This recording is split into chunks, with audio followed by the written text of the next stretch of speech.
AMS. System Setup, Concepts. Application Parameters, Company. System application parameters can be set from the System Parameters menu option. To have access and edit this information, the role must be super user. This page contains the basic program configuration, and all the relevant parameters can be set from on the following tabs. The Company section contains all the company contact information. Physical and postal address. Phone and fax contact numbers. AMO number. Country of operation. Financial. The Financial tab includes VAT registration number, VAT value, place of signing. A field is provided to allow for a default purchase order details text. This is a standard statement to suppliers regarding the conditions, legal requirements and delivery methods of a company purchase order. Banking details. The company VAT registration number is saved to display on relevant documents to satisfy local requirement. Timesheet. Use this section to specify the normal working hours per week. Default is 40.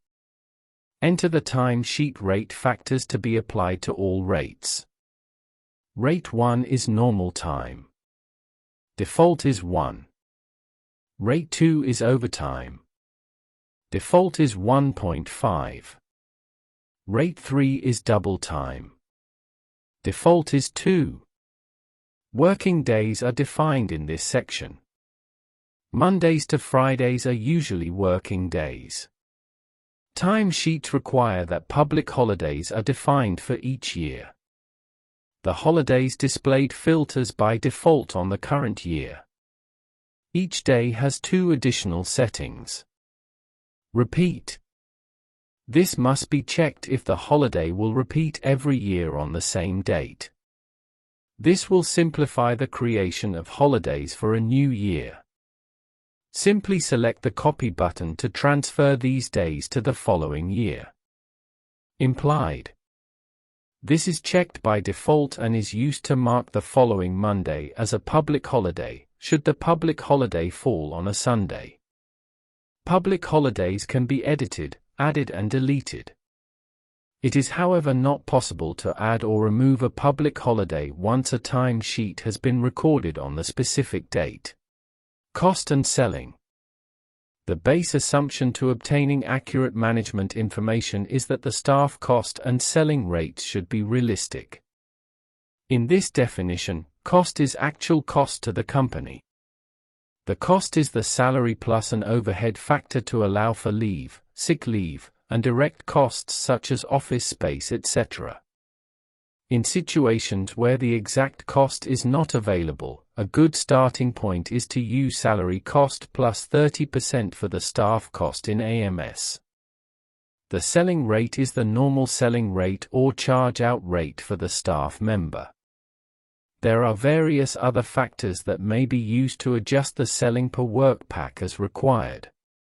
This will be explained below. An overtime rate must also be provided for both cost and selling. When this is calculated, keep in mind that overtime rates factors take care of the typical 1.5 and 2 times factors applicable for overtime and Sunday time. These factors are set for the company on the parameters page. Do not include these factors in the staff overtime cost and selling.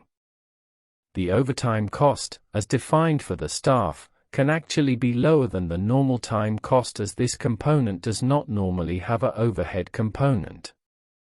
Once multiplied by the overtime factor, this will be higher when a costing summary is done. Staff that do not book overtime will have a 0 cost for overtime. Overtime selling will normally be the same as normal time selling, as the factors will be applied to these when charged out to a work pack. Working with cost and selling factors. Users can manage the costing of time, configuring flexible timesheet types. These types can be used to override the staff cost and selling rates. Timesheet types can be defined to define various levels of restrictions for each type. Default factors are defined and can be used as guide for other types. Timesheet types like leave cannot be booked on a work pack and will therefore have a selling factor of 0, as the selling rate is not recovered anywhere. A default work pack timesheet type is defined. If specific work is charged at a higher or lower rate, define new types. If the default task has a selling factor of 1.2, one could define a special timesheet type for internal work, which may have a factor of 1.05, etc. The timesheet types are then linked to a specific work pack through the division selection. Allocate the applicable timesheet type relevant to a specific work pack through the division selection in the work pack. All divisions have the relevant timesheet type linked to the division. Even if a different timesheet type is used when recording time, this will be corrected when the time is allocated to a task card. Changing the division timesheet type will be updated on a work pack when a work pack is calculated. Calculating work packs will adjust the selling of all timesheets to the latest values and relevant factors. Note that cost is captured at the time of the entry. Should staff cost rates increase, the new cost will not normally be backdated into existing timesheet entries. It is therefore important to ensure staff costs are correct in the personnel file. It is however possible to backdate cost increases to a specific date on the calculation page. SMTP Settings. SMTP settings can be defined for emails to suppliers and customers. AMS system emails will be sent from the AMS default mail server. A company logo image can be uploaded. Note: keep the logo image resolution low to reduce file sizes when large reports are printed. Logo width to height ratio will be maintained, but the default ratio allocated in reports is 3:1. Inventory. The store or inventory system refers to different terminology to identify the parts in the store. All parts must have a part number to identify the part. Purchase orders are then placed to procure parts into the store. When a part is received into the store, it is referred to an inventory item in the store.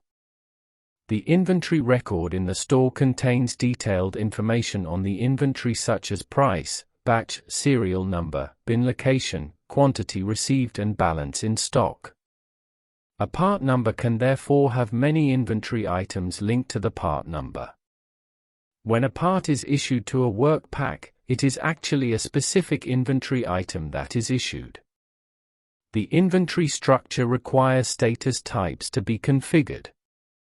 Some predefined types are included and cannot be edited. It is possible to add, delete and edit additional AMO-specific types to adapt the inventory management to specific requirements for the AMO. These status types are defined for store part items and inventory items. Special conditions and restrictions can be linked to the relevant part or inventory item when required. This is normally used for parts or inventory items that must be handled differently from the normal inventory management. A status field can be changed for both the part entries as well as the inventory entries. This is required as parts may, for example, be obsolete or superseded. These part numbers cannot be removed from the system as they may be linked to existing transactions. In identifying a part status, users will be warned not to purchase or issue a part that may be obsolete. Inventory items can have a similar status field assigned. The inventory status field can be used to identify an inventory item that may be on hold or unserviceable and is not suitable to be used unless the status is changed. AMO-specific status may be added to the list of part and inventory items. It is not possible to edit the system defaults. Amazon AWS S3. The AWS S3 login parameters are defined in the system parameters. The AWS S3 storage location or bucket is defined and configured by Avdex and unique to each AMS client. Clients can link their existing AWS S3 accounts to the AMS bucket if required. The cost of the Avdex service is included in the monthly license fee to clients with fair usage applied.